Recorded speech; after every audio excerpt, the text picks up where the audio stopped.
রাত আনুমানিক 3:45-এ আমরা মহিপাল হাইওয়ে পুলিশ সংবাদ পাইছি 999-এর মাধ্যমে। আমরা তাৎক্ষণিক ঘটনাস্থলে আসি, এসে দেখি একটা অ্যাম্বুলেন্সের পিছনে একটা শ্যামলী পরিবহনের বাস ধাক্কা লাগার পরে যাত্রীর সাথে অ্যাম্বুলেন্সের যে ড্রাইভার তার সাথে বাকবিতণ্ডা হয়। বাকবিতণ্ডা হওয়ার পরে বাসের যাত্রীগণ নেমে যায়। নামার পরে শ্যামলী বাস সিগন্যাল দেয়। পরবর্তীতে একটা শ্যামলী আনার বাস সিগন্যাল দিছিল। এরপরে আরেকটা পিছনে শ্যামলী বাস আসছিল। আসার পরে তার রাস্তার ডান পাশেই ঠিক দুইটা বাইক আরোহী দাঁড়াইছিল, তারা ঘটনাস্থল দেখতেছিল।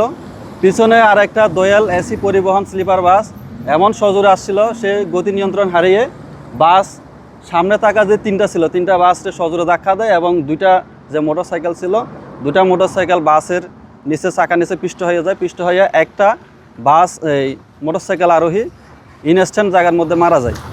আর একজন দোয়েল বাসের সুপারভাইজার একজন মারা যায়, আমরা এটা খবর পাইছি।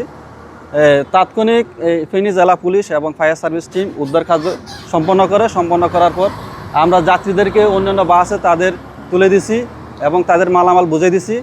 প্লাস আমরা যারা গুরুতর আহত তাদেরকে মেডিকেলে পাঠাইছি। আমরা ইনস্ট্যান্ট এই জায়গা থেকে 2জন লোক মানে লাশ পাইছি, লাশগুলোকে আমরা সদর মেডিকেলে পাঠাই দিছি। যে 4জন আমরা গুরুতর আহত মেডিকেলে পাঠাইছি, পরবর্তী শুনছি ওখান থেকে একজন মারা গেছে।